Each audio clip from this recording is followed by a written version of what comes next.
Welcome in, I'm Corvuskin. Settle in however you like, I'll be here for a while. Some games scare us by being loud. Some scare us by being violent. Little Nightmares does something quieter and far more personal. It asks us to remember what it felt like to be small. To look up at the world and realise it was never built with you in mind. To move through spaces that resist you at every step. To feel watched even when no one is speaking. To feel powerless, not because you failed, but because power was never offered to you. And to feel hungry, not just for food, but for safety, for comfort, for reassurance that someone is paying attention. This is a series about childhood fear, told almost entirely without words. And like most fears we carry from childhood, it never fully explains itself. It simply exists, lingering long after the moment has passed.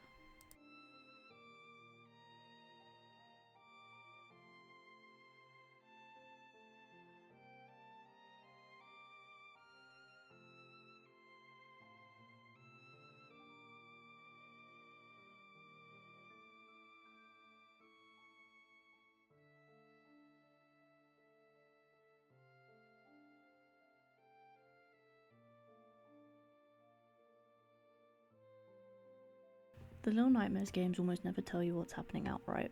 There are no long conversations to guide you, no journals spelling out the lore, no voices explaining what any of this means.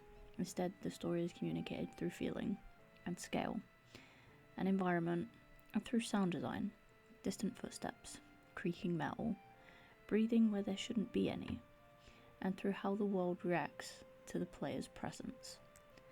Everything is oversized. Handles are too high, doors are too heavy, furniture becomes an obstacle course. You don't feel like a hero moving for a challenge, you feel like a child, trespassing somewhere dangerous. This isn't accidental. The games are designed to mirror the emotional logic of childhood, where rules are unclear, explanations are withheld, and punishment often feels disconnected from cause. Authority figures are massive, spaces are hostile, and survival depends less on strength than on observation and caution.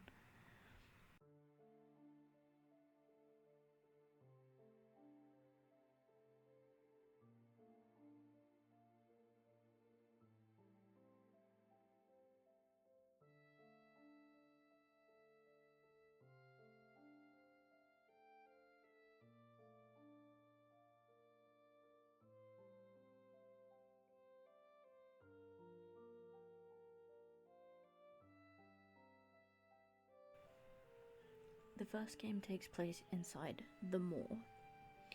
At first glance, it resembles a ship, something that moves, something that carries people from place to place. But the longer you remain inside it, the clearer its true purpose becomes. The moor doesn't transport, it consumes. The guests arrive only to eat. The staff exists only to prepare, clean, and repeat. And the children? The children are processed quietly, efficiently, and without ceremony. They are part of the system, not participants, but resources. This isn't just unsettling imagery, it's a metaphor made physical. The moor represents a system that exists solely to sustain itself, regardless of who it harms in the process. A place where empathy has been replaced by function. And Six wakes up inside it, small and alone, with no explanation for why she's there, only the understanding that staying still is not an option. As a timeline, the moor unfolds like a climb through a machine. Six begins in the lowest depths, where the air feels damp and forgotten, where cages and sleeping quarters suggest children are stored more than sheltered. She slips past grates, vents, and narrow gaps, learning immediately that the world is not meant to be navigated by someone her size. She finds small signs of other children, traces of life that feel recent enough to be frightening because it means they were here, and then they were taken. From there, she reaches the janitor's territory, a place of sweeping arms and dangling feet where the punishment is not personal, just routine.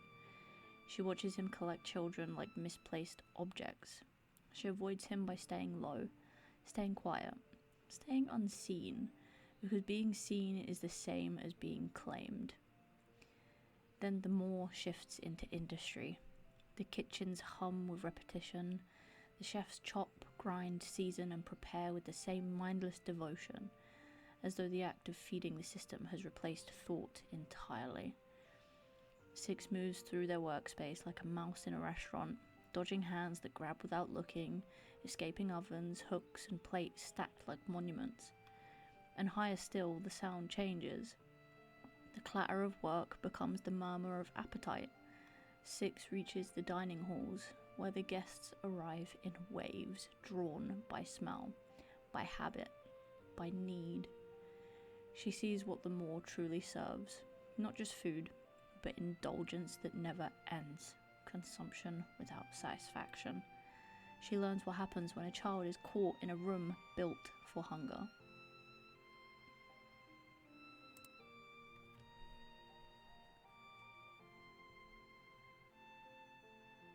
Six is not a traditional protagonist. She doesn't speak, she doesn't narrate her feelings, she doesn't look back to ask if you're following, she adapts. Her yellow raincoat makes her visually distinct, almost iconic, but emotionally she remains guarded. She watches before she moves, she hesitates, then commits. Six doesn't challenge the world directly. She studies it, learns its rhythms, finds the narrow spaces it can't reach, and that distinction matters. Because Little Nightmares isn't asking whether Six is good or bad. It's asking what survival demands from someone raised inside a system that never cared whether they lived comfortably, only whether they lived usefully.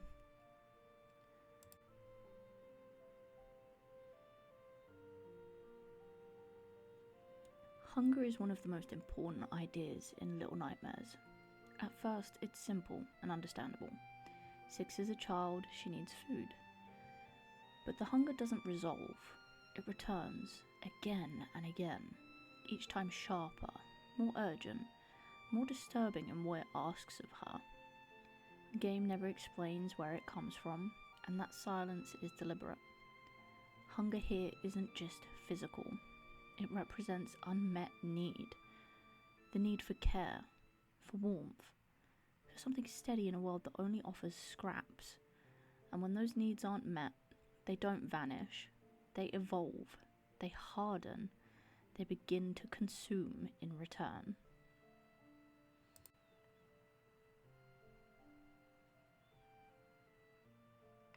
The adults in Little Nightmares are not realistic, and they're not meant to be. They're emotional exaggerations, how children remember power, not how power actually looks. The janitor stretches impossibly far, invading space without warning, always reaching. The chefs repeat the same motions endlessly, trapped in labour without purpose or reflection. The guests consume compulsively, not with pleasure but with desperation, as if eating is the only thing left that proves they exist. These figures aren't villains in the traditional sense. They are systems given bodies, authority without empathy, routine without awareness, desire without satisfaction. They don't hate children, they simply don't see them.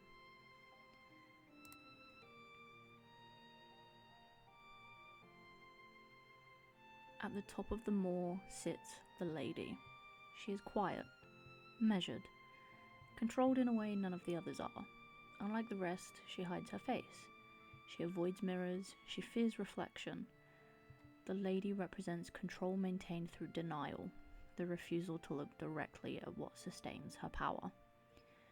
When Six defeats her and takes that power, the game doesn't celebrate the moment. There is no triumph, no relief, only observation. Six walks through the collapsing guests in silence. They fall not because she hates them, but because the system no longer needs them. She escapes the moor, but escape here is not the same.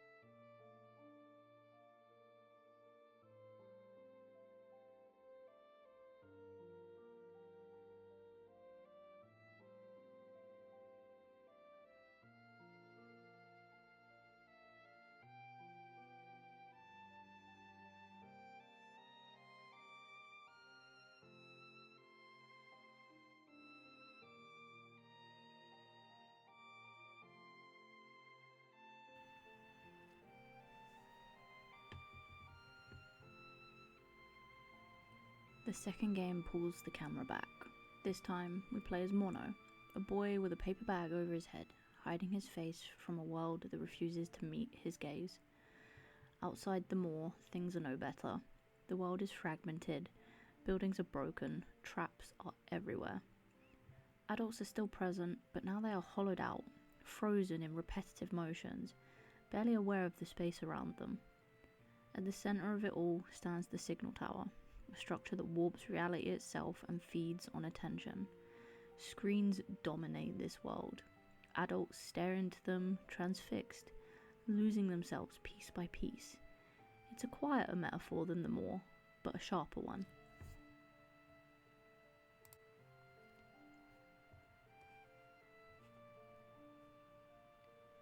As a timeline, Little Nightmares 2 begins like a bad dream you wake up inside. Mono opens his eyes in a forest that doesn't feel natural because it's been turned into a trap. Snares hang from branches, deadfalls wait in the leaves, even the quiet feels staged, like the woods are holding their breath. He follows the pull of a distant signal and finds a cabin, a place that should mean shelter, but doesn't. Inside is the Hunter, a man-shaped routine of violence moving through the same motions like it's his job. Mono explores rooms filled with evidence of what happens to anything smaller than the adults who live here. Then he finds 6. Not wandering, not searching, but captured and contained. Locked away in a basement like an object that was collected. And the moment Mono frees her, the story changes shape. The series becomes briefly about togetherness. They flee the cabin, hunted through the forest and down towards the water, escaping by inches and timing. They reach a shoreline, then drift, then arrive somewhere that doesn't feel like a destination so much as a new layer of the nightmare. From there, the world becomes a sequence of institutions, a ruined school ruled by the teacher who enforces order without purpose, classrooms full of bullies who move like dolls but act like cruelty is their only form of play. A hospital where a doctor rebuilds bodies into something correct, as if fixing the world means breaking it down first. And in between, Mono keeps encountering televisions, screens that hum, static that feels like breathing, hallways of signal and distortion where the laws of space begin to fold. Every time Mono is pulled towards the screen, it feels like less curiosity and more like fate. Eventually they reach the Pale City, where the streets are crowded with adults who aren't really present anymore. They sit and stand and lean towards the glow, transfixed as if the screen has replaced hunger, replaced fear, and replaced thought. And above it all, the signal tower waits, not just broadcasting into the city, but shaping it. Mono meets 6 early on, and for the first time in the series, survival becomes shared. They solve puzzles together. They help each other climb, jump, and escape. They hold hands, a small gesture that carries enormous weight in this hostile world, and for a moment it feels hopeful. But connection introduces vulnerability, and trust creates dependence, and dependence creates risk.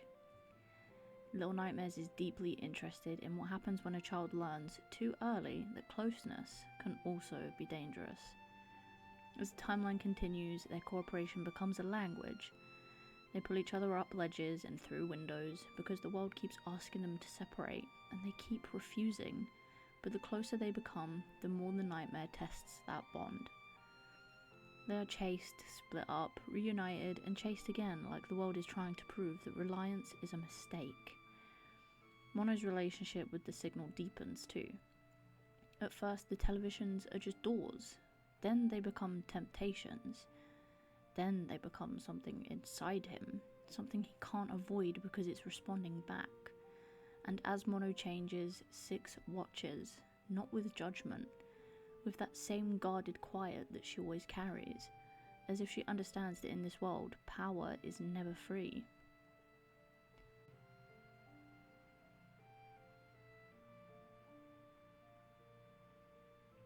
Little Nightmares 2 ends with quiet devastation. Not explosive, not dramatic, just inevitable. But this ending is not just emotional, it's connective. In the final stretch, Mono enters the signal tower itself, reality collapses into looping corridors and warped space, as if the world has stopped pretending to be real. The tower no longer hides what it is. It feeds on attention, on fixation, on the need to be seen. Six is taken into it, and when Mono reaches her, she has changed. She's been given something the world has always denied her: comfort, stability, a place where hunger doesn't hurt anymore. The music box becomes her anchor, a coping mechanism turned into a cage. Mono breaks that illusion to save her, and in doing so, he takes away the one thing the signal tower offered that felt gentle. As they flee together, the tower collapses behind them. The world breaks open, and then comes the moment that defines the series. Mono jumps. Six catches him, and after a pause that feels impossibly long, she lets go. This isn't framed as cruelty, it isn't framed as revenge, it's a decision. Six has learned something by the end of this journey, that trust leads to pain, that reliance can be used against you, that the world punishes weakness faster than it rewards kindness.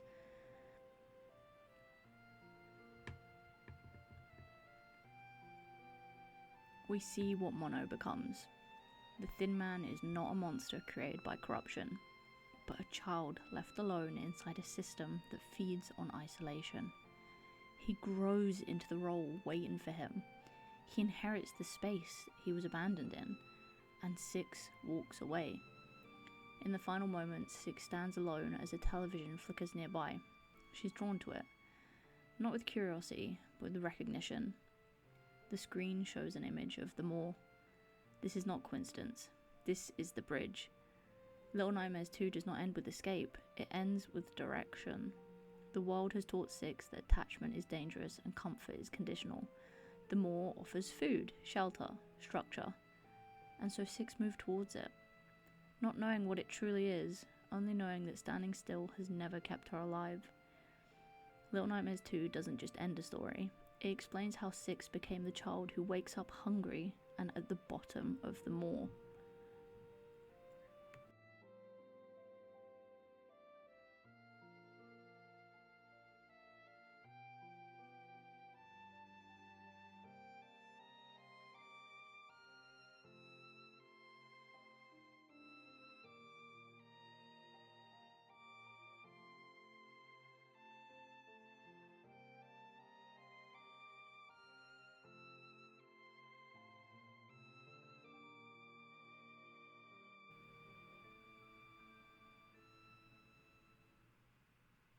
The third game shifts focus again.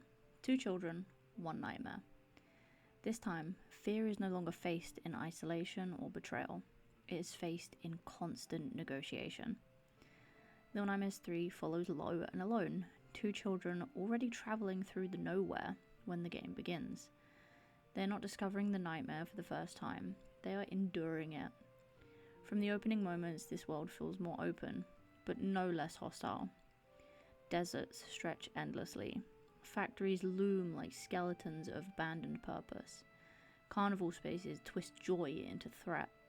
The timeline of Little Nightmares 3 unfolds as a journey rather than escape. Low and Alone are moving towards something. Not safety, but an exit from the cycle itself. Their environments are built around cooperation, not optional cooperation, essential cooperation. Low carries a bow, using precision and timing. Alone uses a wrench, manipulating mechanisms and brute obstacles. Progression depends on trust that is immediate and constant.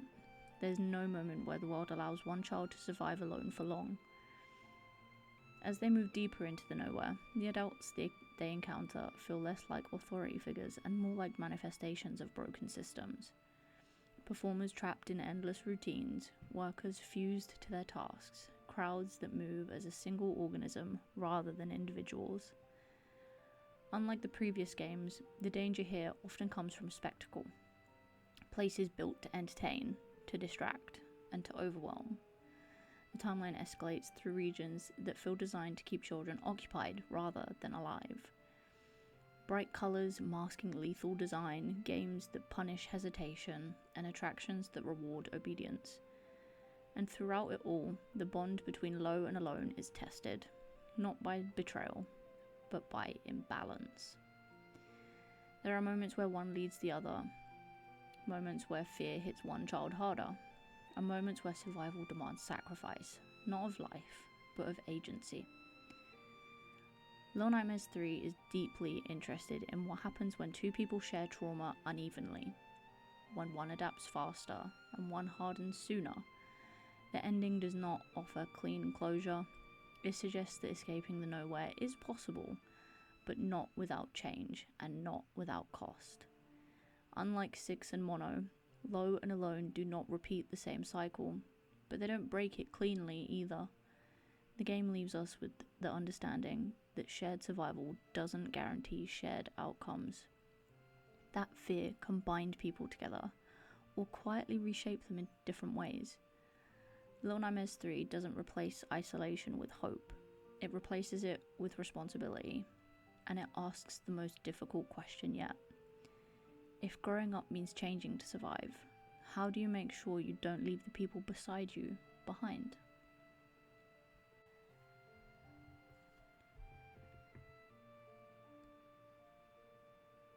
Taken together, the Little Nightmares series isn't really about terror, it's about perspective. About how the world feels when you're small and no one explains the rules, about how systems appear when you don't yet have the language to name them, and about how growing up isn't always about becoming safe. Sometimes it's about becoming functional. The games don't tell us what's right or what's wrong, and they don't offer lessons neatly wrapped in hope. They simply show us what happens. Little Nightmares doesn't linger because it scares us. It lingers because it reminds us of being overlooked, of adapting quietly, of learning lessons we were never meant to learn so early.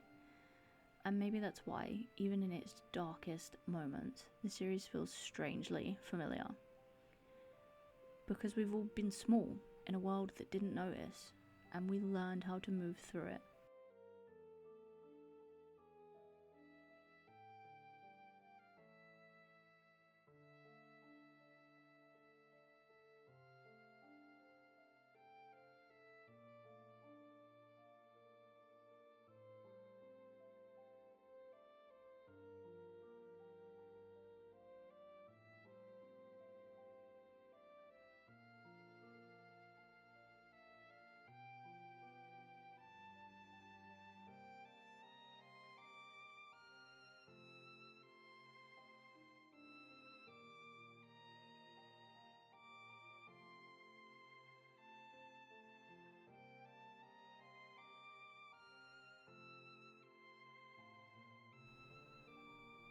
But that's enough for now. I'll stay here, you go where you need to.